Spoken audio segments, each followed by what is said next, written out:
He went into the woods chasing a photograph, but what he found was a creature that never forgets the eyes that see it. There's a reason the locals call it the Hollow. Hidden deep in the mountains of northern Montana, it's a dense stretch of forest where compasses spin in circles and cell signals vanish. Hikers who wander too far either come back changed, or don't return at all. It was the summer of 2019 when Tyler, a 28-year-old wildlife photographer, decided to spend 3 nights camping in the Hollow. He had heard whispers of an elusive species of owl rumored to live only in that region. Tyler was no thrill seeker. He believed in science, logic, and evidence. So, when he set out with his camera, a week's worth of supplies and a rented Jeep, he laughed off the townsfolk's warnings. The first day was uneventful. Birds chirped, branches creaked, and the sun filtered through the canopy in golden streams. But as dusk approached, the woods turned unnervingly silent. Even the insects seemed to vanish. It was as if the forest had taken a breath, and held it. That night, Tyler pitched his tent near a small clearing by a creek. At around 2:17 a.m., he woke to the sound of rustling outside. Expecting a raccoon, he unzipped the flap and peered into the dark. What he saw wasn't a raccoon. Standing just beyond the tree line was something tall, too thin to be human, with arms that hung past its knees and skin that shimmered faintly, like something slicked in oil. Tyler froze. The creature didn't move. It just stood there, watching. Then, in a jerking, unnatural motion, it turned and walked back into the woods without a sound. That should have been his cue to leave. But Tyler, driven by curiosity and arrogance, decided to stay. The next morning, Tyler tried convincing himself that it was a dream, a vivid hallucination brought on by stress or fatigue. But the footprint outside his tent was real. Elongated, clawed, and unlike anything he had ever seen in his years of wilderness tracking. He snapped photos, but the prints looked blurry and distorted on his camera, as though the creature didn't want to be captured. Still he stayed. By afternoon, Tyler had set up trail cameras in a half-mile radius around his camp. He ventured deeper into the trees, hoping to distract himself by photographing wildlife. But the forest seemed wrong. Trees grew in warped spirals and strange symbols were etched into bark, some too high for a human to reach. He tried recording it all, but every video had static interruptions, even with a fully charged battery. As the sun dipped behind the hills, the silence returned, heavier than before. Tyler cooked dinner but couldn't eat. The feeling of being watched was unbearable. Every twig snap made his heart leap. Around midnight, the woods erupted with sound, a low-frequency hum that seemed to vibrate in his chest. It wasn't wind. It was resonant, almost like chanting, but no words he could understand. Then came the screams. Not animal. Not human. Something in between. They echoed from every direction, rising in pitch, making his ears ring and his stomach twist. Tyler grabbed his flashlight and camera and stepped outside. The clearing was bathed in pale moonlight. And across the stream, half hidden behind a crooked tree, stood the creature again. Only now, there were more.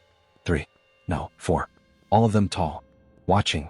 Tyler turned to run, but tripped over a small stone to find something even more terrifying. There were scratch marks on his tent. From the inside. Tyler bolted into the woods, the scream lodged in his throat as adrenaline took over. He didn't stop running until he couldn't hear the humming or the whispers. His flashlight flickered, casting frantic beams across twisted trunks and shadowed underbrush. The deeper he went, the more disoriented he became. Every direction looked the same. Every path looped back around. Eventually, he collapsed against a moss-covered boulder, gasping for breath. Hours seemed to pass. Or maybe minutes. When he checked his watch, it was 3:14 a.m., but the second hand wasn't moving. The battery knew just days before had died. His phone was black too. Not low battery, dead. It was as if time itself had broken. The forest remained eerily quiet, save for one sound, breathing. Not his own. Raspy. What? Close. He didn't want to look, but he had to. Behind him, nestled in the dark crevice of the boulder, a face blinked back at him. Not quite human, not quite animal. Its eyes were lidless, glistening like glass marbles. It smiled. A wide, unnatural grin full of needle-like teeth. Tyler stumbled backward, kicking up damp leaves, and the face vanished into the rock as if it had never been there. When the sun finally rose, Tyler was still there, staring at the stone. He found his way back to camp, or what was left of it. His tent had been torn open. His bags were gone. The trees nearby bore fresh claw marks high above his head. His cameras were there, but every memory card had been snapped clean in half. Only his field notebook remained, resting untouched on a stump. Inside, scrawled in handwriting that wasn't his, were the words, "You were seen. You were chosen." And in the margin, a crude drawing of 5 tall, thin figures, encircling a man. Tyler didn't remember writing the note, or drawing the figures. His hands trembled as he flipped through the rest of the notebook. The pages were full of sentences he'd never written, rambling phrases, symbols, and strange sketches of disjointed limbs and open mouths. Some of the ink was smeared as if written in haste, or with something wet. He wanted to scream, to run. But where would he go? He packed what little remained and headed toward what he believed was the direction of his jeep. The trail markers were gone. Trees seemed to shift when he wasn't looking. Time felt fluid, melting between blinks. Hunger gnawed at his gut, but fear consumed him more than the emptiness. Around midday, Tyler stumbled upon a shallow pit filled with bones. Small, large, some animal, some disturbingly human. A necklace with a tarnished locket caught his eye. He opened it. Inside was a photo of a girl, no older than 12. Her eyes, they were the same pale, unblinking orbs he'd seen in the rock. Then he heard her voice.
Fully intact. Every memory card was missing except one. Investigators played the video it held, hoping for a clue. There was 10 seconds of static. Then a shot of Tyler's terrified face, whispering one final sentence before the feed cut off. "It watches from the trees, and it never forgets who sees it." The screen went black, and in the reflection of the monitor, 5 shapes stood behind the officer watching it.